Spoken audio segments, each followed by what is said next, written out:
오늘 설교 제목은 믿음의 위치 선정입니다. 오늘 건강하고 강인하게 보이는 나무 한 그루가 있었어요. 하지만 그 나무는 겉모습과는 달리 그리 강하지 않았습니다. 사실은 점점 쇠약해져 가는 나무였어요. 우리가 이 오래된 나무, 큰 나무를 보면 그런 게 있죠. 이렇게 덩치는 큰데 점점점 말라 비틀어지고 그런 나무들도 있죠. 하여튼 그런 나무였어요. 그래서 겨울이 다가와서 바람이 강해지자 나무는 심하게 흔들리기 시작했습니다. 그러자 다른 나무들이 그런 자신을 얕보는 것 같아서 새로운 나무 가지를 자라나게 하여 훨씬 더 강하고 멋있게 보이도록 하는데 주력을 했어요. 그러던 어느 날 갑자기 태풍이 몰아쳤어요. 산바람이 몰아치고 찬바람에 샘바람까지 몰아쳤어요. 그 나무는 그 바람을 견디지 못해서 뿌리째 흔들리기 시작했어요. 밑둥이 다 흔들려서 거의 쓰러질 지경이 되었을 때 마침 옆에 나무가 있었는데 그 나무가 기댈 수 있는 도움을 주었던 거예요. 그래서 무사히 넘어갔어요. 태풍이 거치고 바람도 잠잠해지자 그제야 그 나무는 안정을 찾을 수 있었습니다. 그 나무는 자신을 도와준 옆에 나무에게 고맙다는 인사를 건네야겠죠. 고맙네. 그런데 자네는 어떻게 이런 세찬 바람 속에서도 흔들리지 않고 굳건하게 자리를 잡고 있을 수가 있나? 모베어진 태풍 속에서도 나를 도와줄 힘까지 지닌 비결이 무엇인지 가르쳐 줄 수 없겠나? 그의 지지대가 되어준 그를 도와준 나무가 웃으면서 말했습니다. 그건 아주 간단해. 자네가 새로운 가지를 만들기에 온 정신을 집중시키고 있는 동안에 나는 오히려 뿌리를 땅속 깊숙이 내렸다네. 이해되십니까? 이 나무는 자신이 더 강하고 좋은 나무라는 것을 보여주기 위해서 나무와 나무 가지, 나뭇잎, 또 나무에서 피는 꽃, 나무에서 나는 열매, 이런 게 겉으로 더 좋게 보이기를 원했던 거예요. 그러나 결국 어떤 세찬 충격적인 바람, 충격적인 위협이 왔을 때는 그런 것들이 다 소용이 없었어요. 그런 것들이 지탱할 수 있는 힘이 안 됐어요.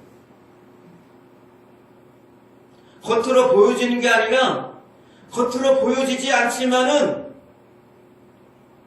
그 뿌리를 깊이 땅속에 묻고 있는 더욱더 땅속으로 더 깊이 내리는 그것이 오히려 그 나무를 지탱하게 하는, 그 나무를 든든하게 세우게 하는 것이 되었던 거예요. 나무를 강하게 하는 것은 보여지는 면이 아닙니다. 곱게 우람하게 뻗은 가지나 꽃이나 열매가 아니에요. 나무를 강하게 하고 든든히 세우는 것은 보여지지 않는 뿌리에 달려있는 것입니다. 오늘 본문 말씀도 그것을 말씀하고 있습니다. 물가에 심어진 나무가 그 뿌리를 강변에 뻗치고 더위가 올지라도 두려워하지 아니하며 그 잎이 청정하며 가무는 해에도 걱정이 없고 결실이 그치지 아니함 같으리라. 예레미야 17장 8절 말씀이죠.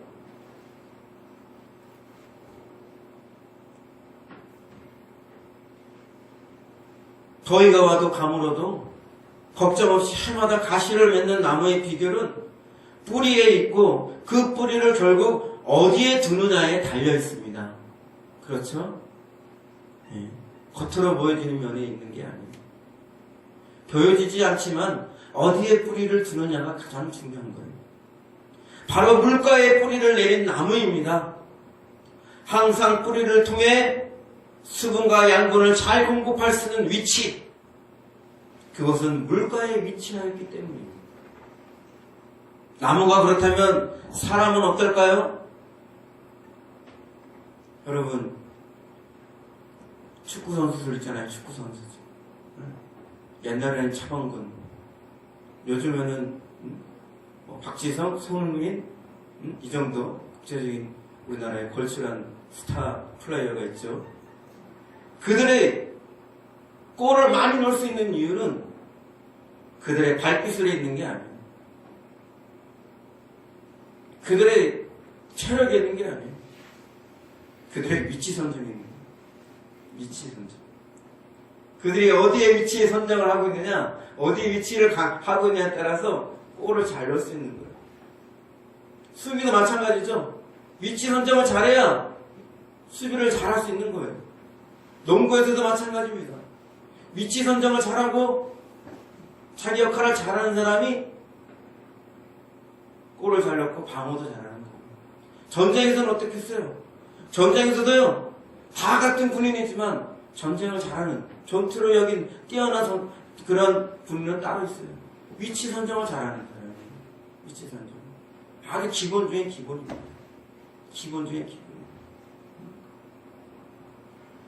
운동을 배우거나 뭘 할 때도 위치 선정을 잘해야 돼요. 자세를 잘 갖춰야 된다는 얘기예요.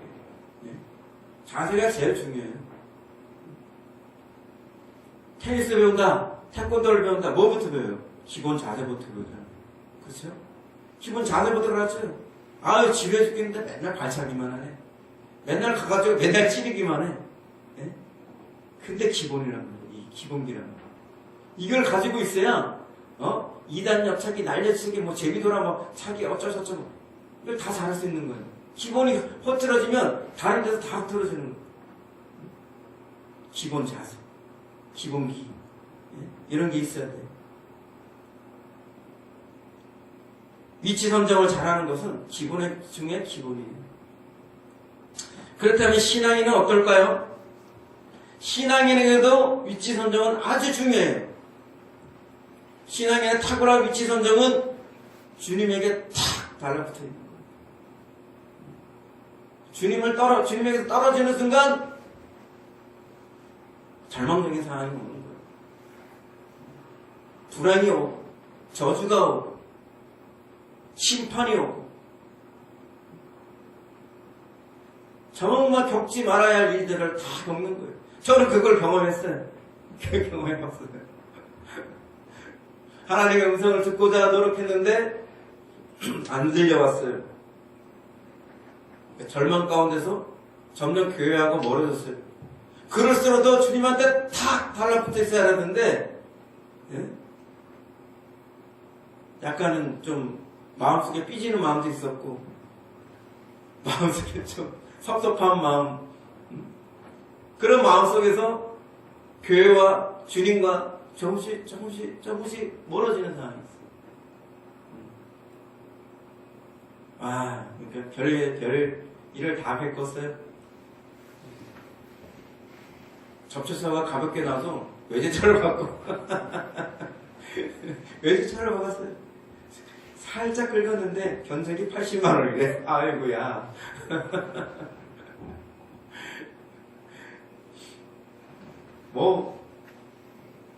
경찰서에서 저를 찾아오더라고요. 누가 저를 살인 용의자로 신고를 했어.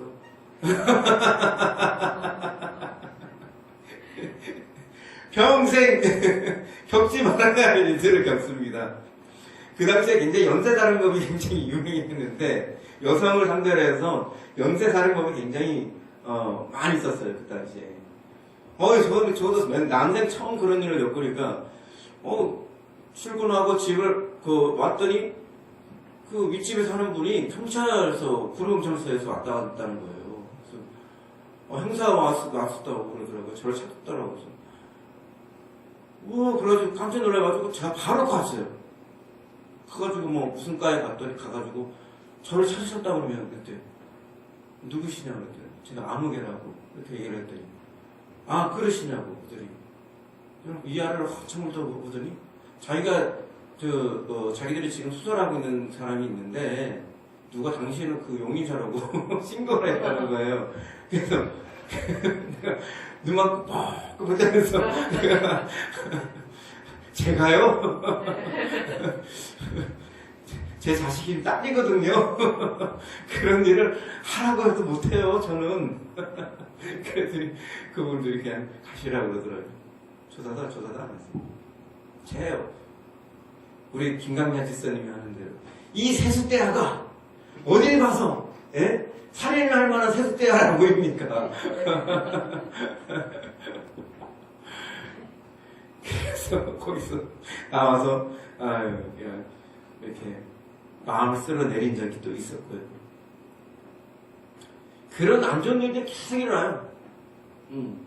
그러다가 제가, 근데 마음이 한번 돌아서니까 쉽게 돌아오기 않더라고요. 그래서 제가, 에이, 우연이겠지. 어쩌다 보니까 그런 일이 있겠지. 근데 문제는 우연히 자꾸 반복이 되는 거야. 우연히 너무 계속 반복이 되더라고요, 이게. 그래서 우연히 자꾸 필연이 되는 거예요. 그러다 보니까 이게 우연이 아니겠는데? 결정적으로 마지막 순간에 제가 뺑소니 사건으로 연루가 돼요. 네. 그 당시에 제가 택시 운전을 했었는데, 네, 손님을 내려다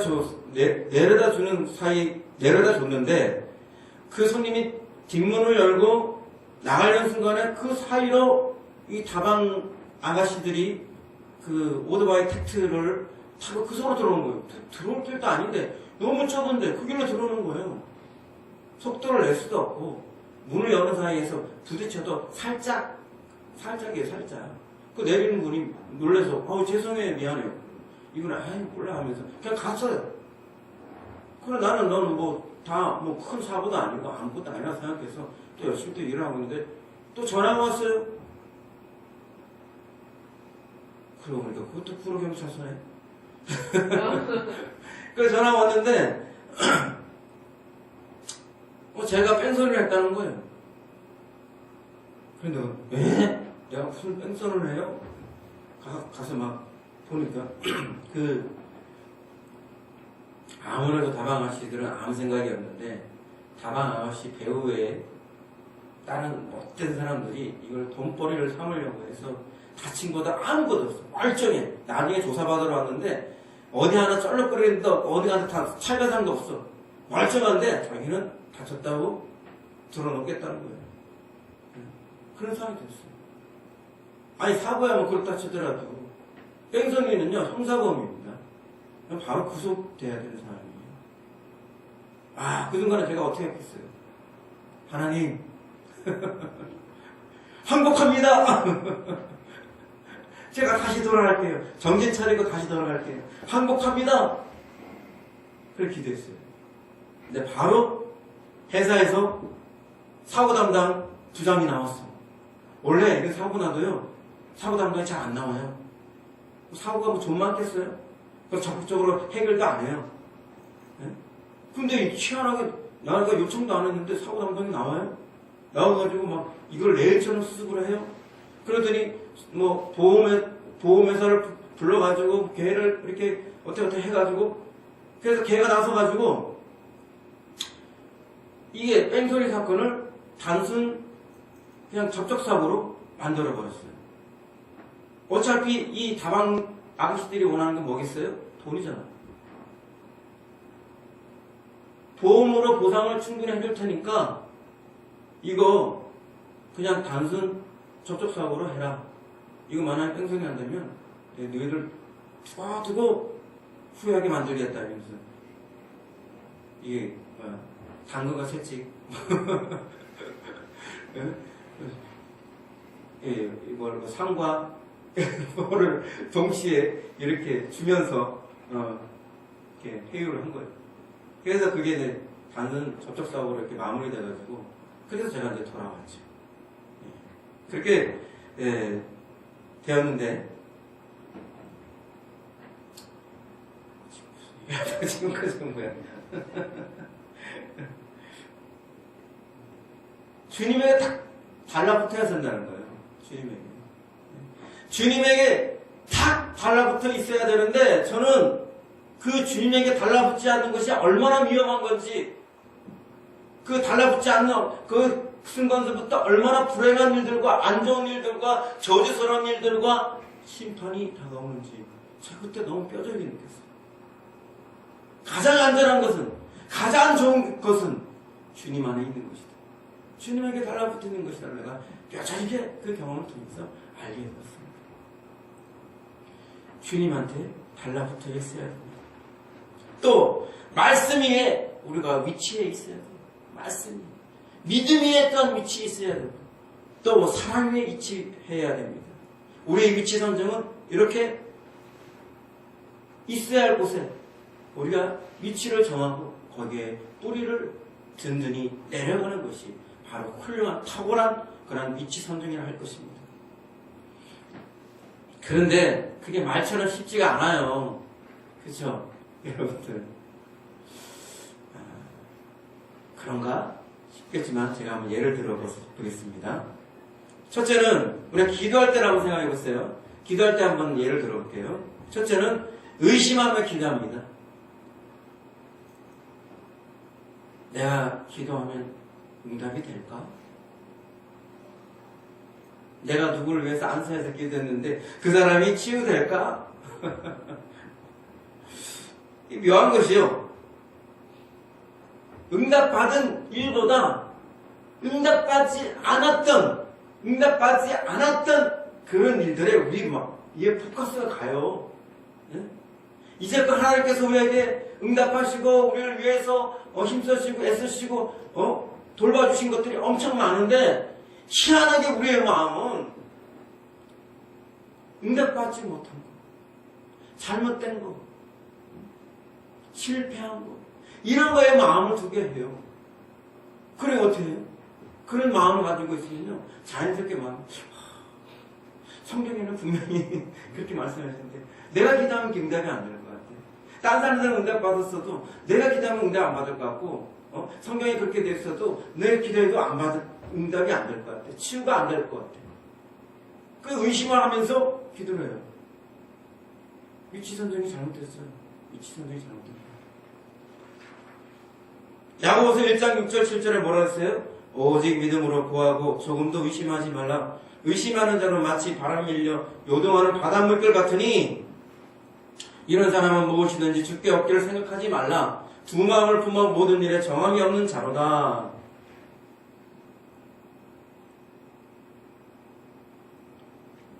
바람이 불면 그에 따라서 물결도 이렇게 저렇게 출렁이잖아요.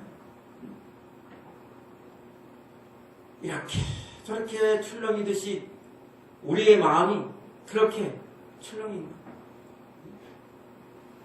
마음을 잡지를 못해가지고 그런 상태, 그게 바로 의심하는 상태가 아닙니다. 그게 의심하는 상태라는 거예요. 그래서 두 마음이라는 거죠. 한 마음을 가져야 되는데 두 마음, 이러지도 못하고 저러지도 못하고 그런 마음으로 기도를 해봐야 의심하며 기도하니까 무슨 응답을 기다렸어. 주께 받기를 기대하지 마라. 생각도 하지 마라. 그렇게 말씀하십니다. 두 번째는 불안하면서 기도합니다. 우리가 가장 많이 보이는 태도인데 특히 무슨 큰일이냐 우리가 내 힘으로 내 노력으로 어떻게 할 수가 없다고 생각하는 것 정말 이게 정말로 응답이 될 수나 있을까? 그렇게 생각하는 것 그렇게 기도할 때는 어떻게 기도하게 됩니까? 대부분이 그렇습니다. 안절부절 허둥지둥 그죠? 안절부절 허둥지둥 잡으란서 불안해가지고 이리 갔다 저리 갔다 오락실에 옆에서 오락가락 하듯이 오락가락 하는 거예요. 왔다 갔다 하면서 그러면서 말은 어떻게 됩니까? 말이 정한 말을 못해 어떻게 합니까? 중언부언 하는 거예요. 중언외하듯이 의미도 없는 말을 그냥 이거 주세요.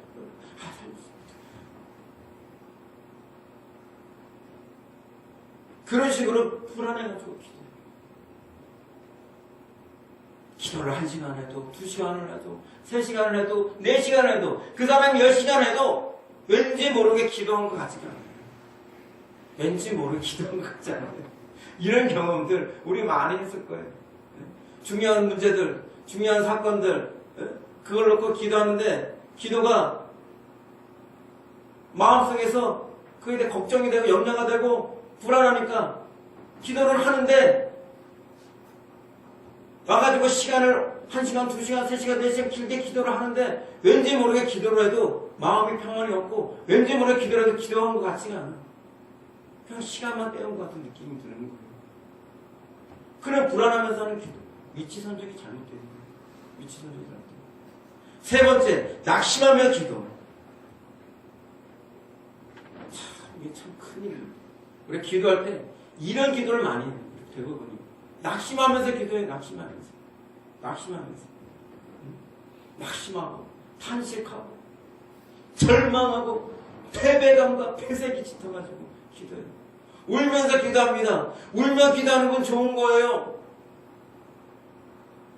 하나님 앞에 애통해 하는 자, 하나님께서 그에게 응답하실 거예요. 그런데 문제는 그 마음이 낙심이 되어 있어요. 절망, 패배감과 패색이 짙은 마음으로 우는 거예요. 그 마음에 어떤 마음이 있어요? 안 될 것 같으니까 우는 거예요. 안 이루어질 것 같으니까 우는 거예요. 절대로 이거는 될 수 없을 것 같으니까 자기도 어찌자 할지 모르니까 그냥 그렇게 우는 거예요. 그냥 속상해서 하소연 그냥 우는 거예요. 정말 순수하게 우는 게 아니고요. 이거는 불신앙으로 우는 거예요. 불신앙으로. 그런 예가 있죠. 가나안 땅에 들어가기 전에 이스라엘 백성들은 12명의 정탐꾼을 뽑습니다. 각 지파마다 정탐꾼을 한 명씩 한 명씩 뽑아서 12명을 가나안 땅에 보냅니다. 그렇죠? 그랬더니 그 중에 10명이 굉장히 비관적이고 부정적인 보고를 합니다. 이 얘기를 들은 이스라엘 백성들이 어땠습니까? 이젠 죽었다. 이젠 끝이다. 차라리 이집트에서 살걸. 왜 여기 먼데 와가지고 여기에서 죽게 만드냐. 온 백성들이 울며 불며 통곡의 바다가 된 거예요. 통곡의 정서가 된 거예요. 그때 믿음이 있었던 여호수아와 갈렙이 어떻게 말합니까? 다만 여호와를 거역하지는 말라. 또 그 땅 백성을 두려워하지 말라. 그들은 우리의 먹이라. 그들의 보호자는 그들에게서 떠났고 여호와는 우리와 함께 하시리라. 그들을 두려워하지 말라. 분명히 이렇게 얘기했습니다. 믿음의 말을 한 거예요. 왜 그렇게 믿음의 말을 한 거예요? 이미 하나님께서 이집트를 떠나오기 전서부터 약속의 땅을 주시겠다고 그렇게 얘기했던 거예요.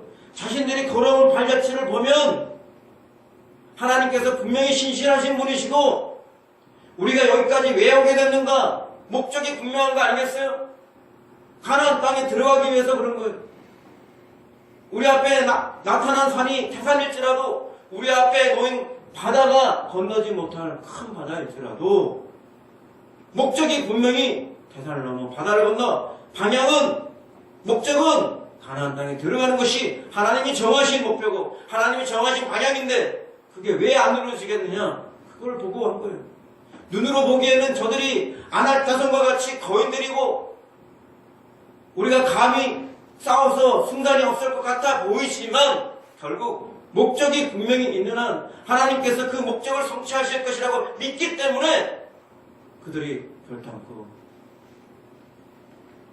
부정적인 잘못된 보고를 할 수가 없는 거예요. 다른 사람들은 육신의 보고 듣고 느끼는 그대로 말한 거예요. 그러나 그들은 믿음에 의거해서 하나님의 약속에 의거해서 그렇게 보고를 한 것입니다.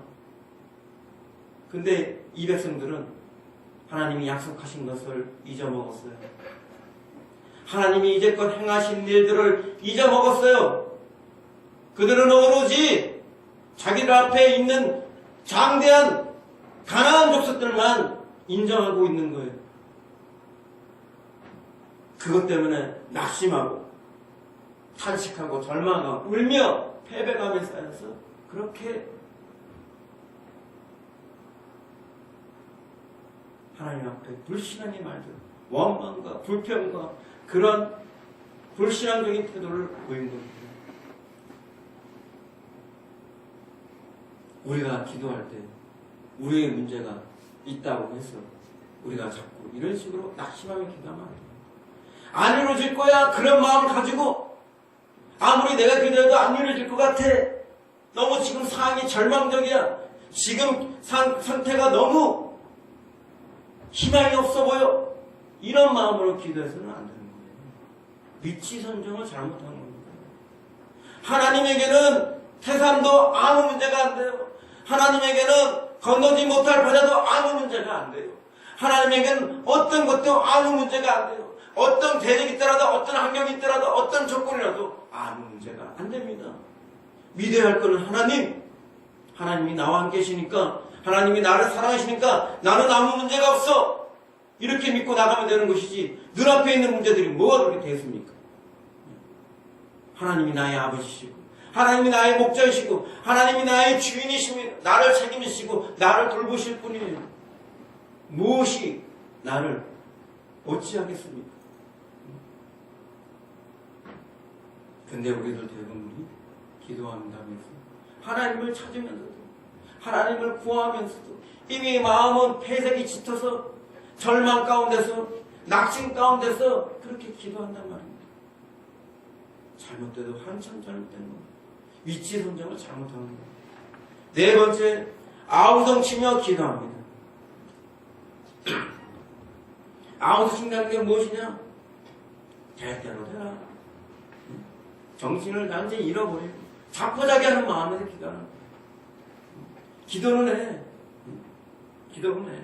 근데 하나님 앞에 올바르게 정한 마음으로 기도하는 것이 아니고 막 이 분노와 하와 혈기와 이런 상태에서 흥분된 상태에서 막 그렇게 막 기도하는 거예요. 그래 아우성 치며 기도한다고. 아우성 치며. 이것 또한 위치 선정을 잘못합니다.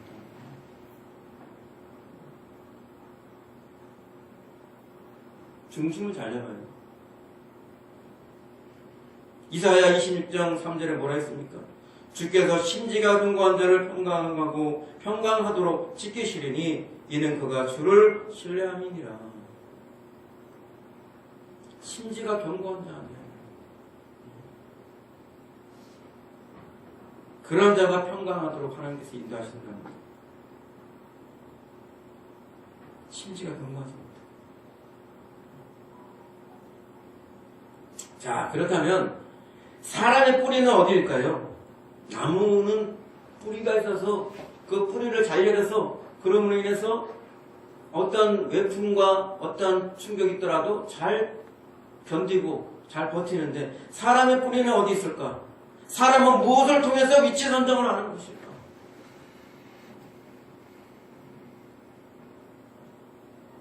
공부를 잘해야 위치 선정을 잘하는 것일까? 운동을 잘해야 위치 선정을 잘하는 것일까? 기도를 많이 해야 위치 선정을 잘하는 것일까? 말씀을 많이 봐야 위치 선정을 잘하는 것일까? 아닙니다. 우리의 위치 선정은 마음이 결정합니다. 마음은 영혼의 키와 같습니다.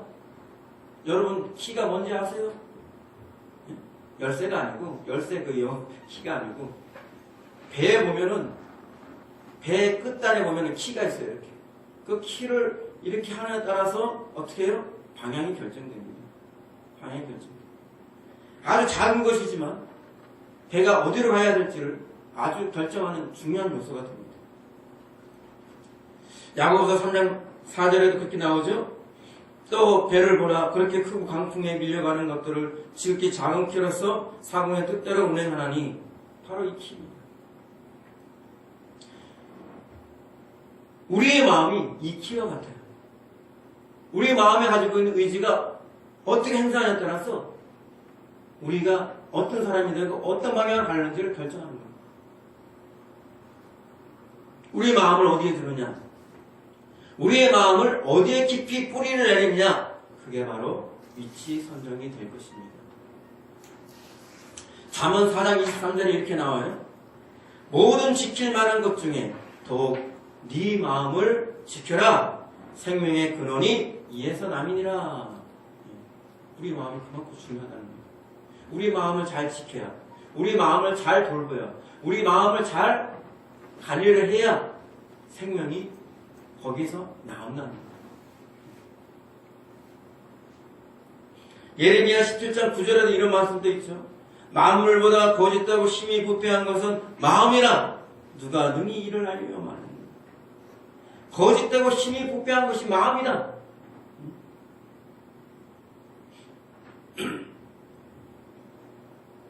거짓되고 심히 부패한 것이 마음. 우리의 얼굴, 우리의 몸, 큰 변화가 없어요. 물론 성장기에 큰 변화가 있겠죠. 근데 마음은 하루에도 몇 번씩 바뀌어요. 좋았다가 싫었다가 기쁘다가 슬프다가 화났다가 즐겁다가 하루에도 몇 번씩 그 얼굴이 바뀝니다. 그렇기 때문에 우리가 더 주의를 해야 되는 거예요. 나무를 한번 털을 정하면 좀처럼 바뀌지 않는 반면에 사람의 마음은 나무와 같지 않아서 수시로 그 위치를 바꾸게 된다는 거예요. 어디에다 위치를 둘 것인가? 어디에다 마음을 둘 것인가? 우리가 의지적으로 행해야 된다는 거예요. 그렇지 않고서 우리가 주도권을 갖고 우리가 그렇게 행사하지 않으면 우리의 마음도 바람에 날리는, 바람에 떠내려가는 개처럼 이리저리 갈 바를 알지 못하고 갈 수밖에 없는 거예요. 가다 보면 어쩌다가 내가 여기 왔지? 이럴 수가 있다는 거예요. 마음을 놓은 사람들이 어디로 갑니까? 정신병원에 가는 겁니다. 마음을 놓은 사람, 자기를 놓은 사람들이 어떻게 합니까? 자살하는 경우도 생깁니다. 마음을 지켜야 돼요. 우리 마음을 지켜야 돼요. 우리의 마음은 하루에도 몇 번씩 바뀌기 때문에 더 주의를 기울여서 지켜야 되는 것입니다. 나무와 같지 않아요. 그렇기 때문에 항상 주의를 기울여서 내 마음의 위치가 어디에 있는가, 내 마음의 위치 선정을 날마다 수시로 체크해봐야 됩니다. 점검해봐야 됩니다. 내가 지금 주님에게 뿌리를 내리고 있는지, 내가 지금 말씀을 따라 뿌리를 내고 있는지, 내가 성령의 인도하심 따라 뿌리를 내리고 있는지, 내가 하나님의 사랑에 뿌리를 내고 있는 마음을 두고 있는지, 내가 말씀에 따라 마음을 두고 있는지, 내가 성령의 인도하심 따라 마음을 두고 있는지, 내가 하나님의 사랑에 마음을 두고 있는지, 우리는 수시로 나를 체크해야 해요. 내 마음속을 들여다봐야 해요. 그렇지 않고 잘못된 곳에 마음을 두면 우리는 그에게 지배를 당합니다. 잘못된 상황들, 잘못된 방향으로 가게 될 수밖에 없습니다. 우리는 자주 세상에 마음을 둬요. 우리는 육체의 정욕에 마음을 둡니다. 또한 내가 실패한 것, 내가 잘못한 것, 내가 응답받지 못했던 것, 어쩌면 그렇게 인간은 부정적이고 잘못된 것만 자꾸 포커스를 맞추고 초점을 맞추고 그렇게 가려 하는지, 모든 사람들의 문제가 거기에서 나옵니다. 조금만 생각을 달리해서 좋은 방향으로 가면 되는데, 조금만 생각을 달리해서 좋은 쪽으로 가면 되는데, 아니 자기는 자기 스스로가 위치를 거기다 가 있으면서 나 괴로워요, 나 힘들어요, 잘 안 돼요, 죽고 싶어요, 저 좀 어떻게 해주세요, 그러고 있어요.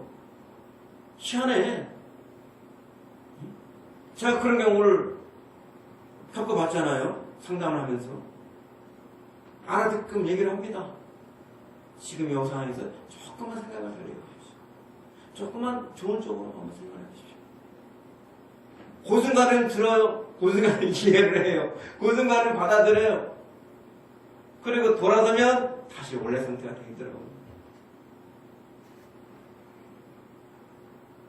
그가 가지고 있었던 부정적이고 잘못된 곳에 뿌리를 내렸던 그것들이 그를 옮으면서 순간적으로 좋은 쪽으로 가려다가 또 다시 원상복귀가 되거든요. 이게 굉장히 중요한 거예요. 우리가 항상 온전한 것에, 바람직한 것에 뿌리를 내리는 훈련을 한다면, 거기에 마음을 두는 훈련을 한다면 우리는 정말 하나님이 기뻐하시는 사람들이 될 수 있을 것입니다. 좋은 결과들을 가져올 것입니다. 근데 우리는 항상 지난 삶 속에 가져왔던 부정적인 환경들, 부정적인 어떤 것들, 그런 것들에 지배당해요. 그게 의해서 자꾸 잘못될 거야, 안 좋게 될 거야, 불행하게 될 거야.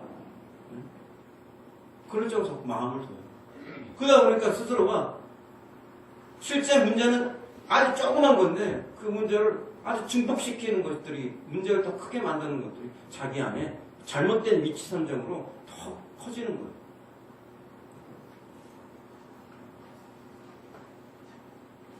이처럼 위치 선정이, 우리의 마음의 위치 선정이 굉장히 중요한 것입니다. 이제 말씀 읽겠습니다. 여러분의 위치 선정은 어디에 있습니까? 여러분도 오늘 처음에 말씀드린 그 나무처럼 보이는 면, 화려한 면, 거치장의 모습들만 챙기고 보살피고, 내 마음은 어찌되든지 단장하지 못하고, 내 마음이 올바른 위치에 선정하지 못하고 그렇게 가고 있는 것은 아닙니까?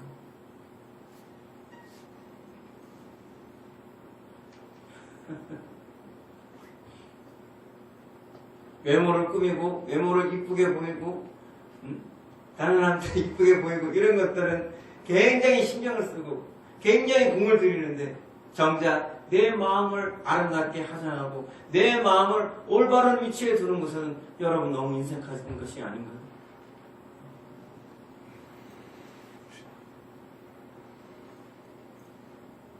나의 마음과 생각을 어디에 두고, 또 얼마나 깊게 뿌리를 내리냐에 따라서 나라는 사람이 달라집니다. 나의 삶이 달라집니다. 나의 기도가 달라집니다. 모든 것이 달라집니다. 어떤 분이 그래요? 주님을 만나고 싶은데 주님을 만날 수가 없어요. 주님을 경험할 수가 없어요. 그의 마음, 제가 말씀드린 것처럼, 물론 그 사람은 굉장히 오랫동안 기도를 했을 거예요. 주님 만나게 해주세요. 주님 경험하게 해주세요. 주님 만나고 싶습니다. 저도 그랬어요. 저도 그렇게 기도했어요. 굉장히 오랜 시간, 몇십 년을 기도했어요. 그러나 그 마음이 어떤 마음인지 저는 알아요. 이렇게 기도한다고 하나님 만나줄까? 의심하며 기도해요. 안 될 것 같아요. 뭔가 기도해도 뭔가 이렇게 잘 안 될 것 같아요. 불안하면서 기도해요. 이전에도 안 됐는데 지금이라도 한다고 되겠어. 낙심하며 절망하면서 기도해요. 마음속에 왜 나한테만 이래 정말, 응? 다른 사람들은 다 응답하시면서 왜 나한테만 이래? 그래서 막 아우성 치면서 할 말 못할 말 막 하면서 그렇게 기도해요. 제가 그 사람한테 응답을 했습니다. 상담을 해줬습니다. 정말 하나님을 만나고 싶습니까? 정말 하나님을 경험하고 싶습니까? 그렇다면 먼저 하나님이 당신과 함께 한다는 것을 믿으십시오. 하나님이 당신을 사랑한다는 것을 믿으십시오. 지금 당장 육신으로 보고 듣고 느끼고 하는 것이 없을지라도 당신이 하나님이 나와 함께 하신다는 것을 믿는 그 순간 당신에게 눈이 열리고 귀가 열리고 마음이 열리고 모든 것을 통해서 하나님을 알 수 있는 이 모든 것이 열리게 될 것입니다. 손에 쥐어져서 믿는 게 아니에요. 내가 믿기 때문에 손에 쥐어지는 일들이 생기는 것입니다. 순서가 바뀌었어요. 기도한다고 하나님을 경험할 수 있는 게 아닙니다. 하나님의 존재를 믿어야, 하나님이 상 주시는 분인 것을 믿어야 하나님이 나타나시는 거예요. 하나님께 나오는 자는 하나님이 살아계신 것과 하나님께서 상 주신 자임을 믿어야 할지니라 히브리서 말씀하죠. 하나님은 믿음을 기뻐하십니다.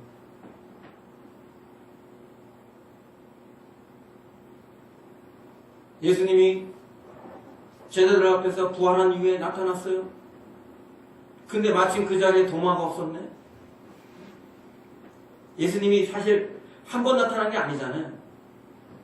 여러 번 나타났어요. 도마도 그걸 들었을 거예요. 그런데도 그는 믿지 않았어요. 왜 안 믿었어요? 그 사람은 자기가 눈으로 보고 귀로 듣고 감각을 통해서 직접 경험을 해야 믿는 거예요. 그렇게 부인하면서 고개를 흔들면서 아니야 나는 믿을 수가 없어 이러고 있는데 예수님이 딱 나타난 거예요. 도마가 얼마나 민망했을까? 네? 아니야 그럴 리가 없어. 난 니들 말을 못 믿겠어.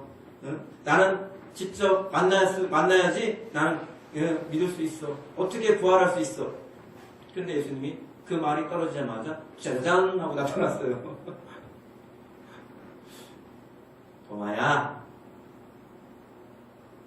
이 손을 갖다가 내 못 잡은 나는 손을 대어봐라. 난 이 정도 그냥 가슴이 무너질 것 같아.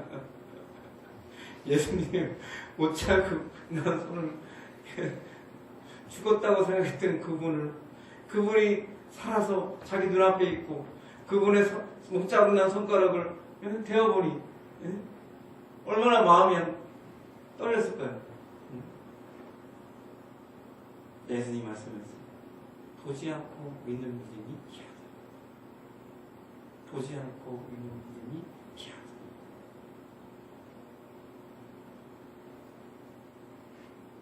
다 보여주고 다 들려주고 다 느끼게 해주고 그런 거 믿으라고 그러면 누구나 안 믿겠어요. 그런 믿음이 얼마나 가치가 있겠어요. 보여주지 않아도 들려주지 않아도 느끼게 하지 않아도 그럼에도 불구하고 나는 말씀이 진실이기 때문에 하나님이 신실하신 분이기 때문에 나는 그것을 믿습니다. 지금 내가 보고 듣고 느끼는 육체적으로 감각적으로 느끼는 것 중요하지 않습니다. 말씀이 진리이고 하나님께서 신실하신 분이시기 때문에 반드시 그렇게 될 것을 믿습니다. 이렇게 반응하는 진짜 믿음, 그게 제대로 된 믿음입니다. 우리는 그러한 믿음에 위치 선정을 해야 되는 거예요. 주님에게 위치 선정을 하고 말씀의 위치 선정을 하고 믿음의 위치 선정을 하고 사랑의 위치 선정을 하고 그래서 나를 바꾸고 나의 삶을 바꾸고 세상을 바꿀 수 있는 것이 바로 이러한 올바른 위치 선정이 있는 것입니다.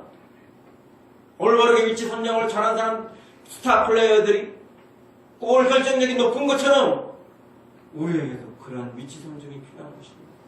조금만 삐끗하면 조금만 엉뚱한 데가 있으면 우리는 넘어질 수밖에 없어요. 잘못될 수밖에 없어요. 원하는 것을 얻을 수가 없습니다. 기도하면서 백날 기도해봐도 많은 시간 공을 기도해봐도 위치 선정이 잘못되어 있었는데요. 아무 소용없습니다. 말씀 위에 위치 선정을 하고 믿음으로 위치 선정을 하고 하나님께 온전히 그 마음이 위치 선정이 되어 있어야만 그가 온전한 것을 응답받을 수가 있는 것입니다. 우리의 믿음이 우리의 신앙이 다 그렇습니다.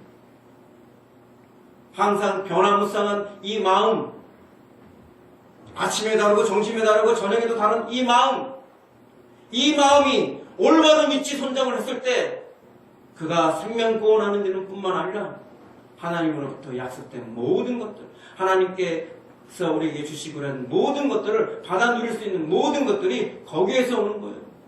우리 모두가 똑같이 성경 보지 않습니까? 우리 모두가 똑같이 하나님께 성령을 받았지 않습니까? 우리 모두가 똑같이 신앙생활을 하고 있잖아요. 그런데 어떤 사람은 뛰어나고 어떤 사람은 만족할 수 없는 상태에 있습니다. 그래서 아까 같이 나는 하나님 만날 수 없어. 하나님을 경험할 수 없어. 그러잖아요. 근데 그 사람의 문제는 뭐냐면 위치 선정이 잘못되는 거예요. 저도 또한 그런 때가 있었어요.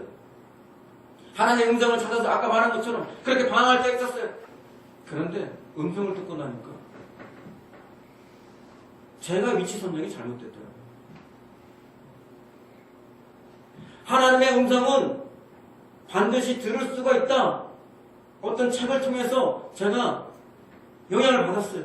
그러니까 마음속에 희망이 뭉게뭉게 피어나.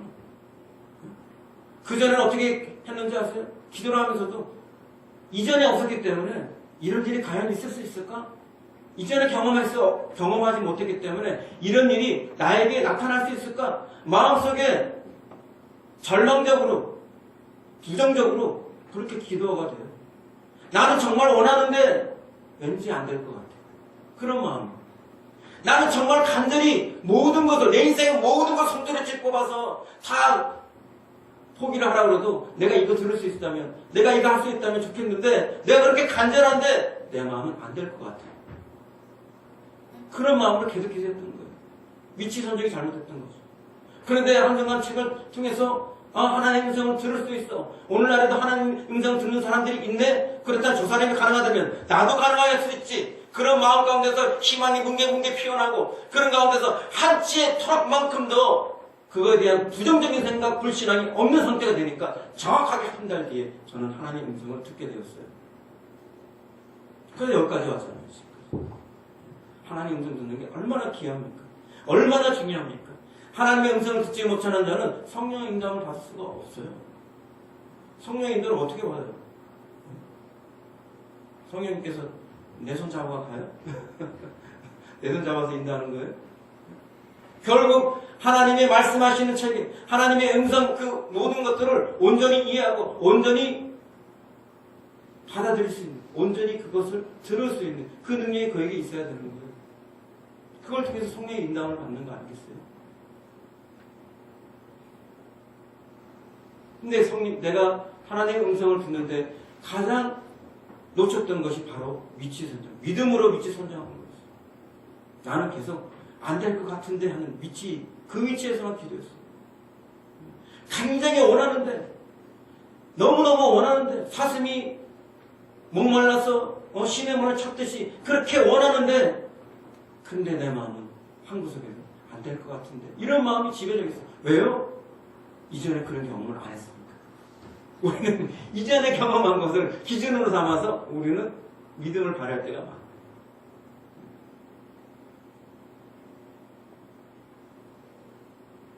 하나님의 음성을 어떻게 듣느냐, 이런 상대님 올 때보다 저는 항상 강조해서 얘기하는 게 믿음으로 듣습니다. 오늘부터 성도님께서 하나님의 음성을 들을 수 있다고 믿으시고 날마다 입으로 선포하십시오.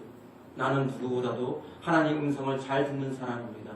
나는 누구보다도 하나님의 음성을 잘 듣고 분별하는 사람입니다. 날마다 이것을 선포하십시오. 그래서 음성 듣는 분들이 많이 생겼습니다. 쉬운 거예요. 우리 하나님과 우리 사이에 믿음이라는 고속도로를 주셨어요. 믿음이라는 길을 내신 거예요. 믿음을 통해서 우리가 하나님으로부터 좋은 것들을 얻는 거예요. 모든 것이 그렇습니다. 은사도, 능력도, 기도응답도, 모든 것이 믿음이라는 통로를 통해서 가져오는 거예요.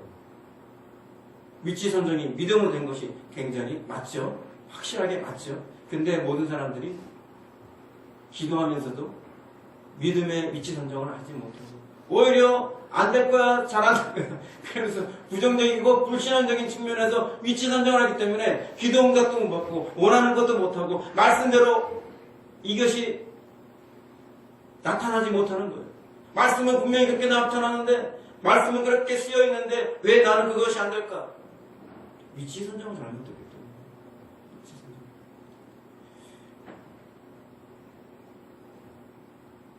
사랑하는 성도 여러분, 항상 자신의 마음을 살피십시오. 수시로 자신의 마음을 살피십시오. 아침에도 점심에도 저녁에도 수시로 분단위로 바뀌는 이 마음이 올바른 위치를 선정하고 있는지, 주님에게 위치를 선정하고 있는지, 말씀 위에 위치를 선정하고 있는지, 믿음 위에 위치를 선정하고 있는지, 사랑 위에 위치를 선정하고 있는지, 우리 마음이 올바른 데에 위치 선정을 할 수 있도록 여러분들을 살피시고 이끄시길 바랍니다. 여러분들의 의지가 중요합니다. 그렇게 되도록 의지를 발휘해야 됩니다. 올바른 위치 선정할 수 있도록 여러분들이 의지적으로 나가야 됩니다. 에고 안 돼요. 에고 뭐 되는 일이 없어요. 이해가 안 됩니다. 이제 오늘 입으로도 그런 말 하지 마십시오. 하나님은 우리에게 복 주시고 은혜 주시고 잘되게 하기 위해서 부르신 거예요. 우리에게 일부러 고통 주시고 못살게 하기 위해서 파괴하기 위해서 우리를 부르신 게 아니에요. 그건 마귀들이라는 짓이지. 우리 하나님은 우리에게 생명을 주시고 더 풍성한 삶을 주시기 위해서 우리를 부르신 거예요. 때로 힘든 일이 있고 어려운 일이 있어도 그것도 약이 돼요. 그것도 좋은 일이 돼요. 그것도 우리에게 더 큰 상이 됩니다. 모든 것을 올바른 위치에 선정하여서 이 주어진 환경과 주어진 여건들을 보시길 바랍니다. 부정적인 것, 불신앙적인 것에 위치하지 않도록 우리는 주의해야 됩니다. 여러분과 저 우리의 마음을 올바른 데 위치 선정할 수 있도록 주의하고 수고하고 노력하는 저와 여러분이 되기를 바라면서 설교를 마치고요. 함께 지금 기도하는 시간 갖겠습니다.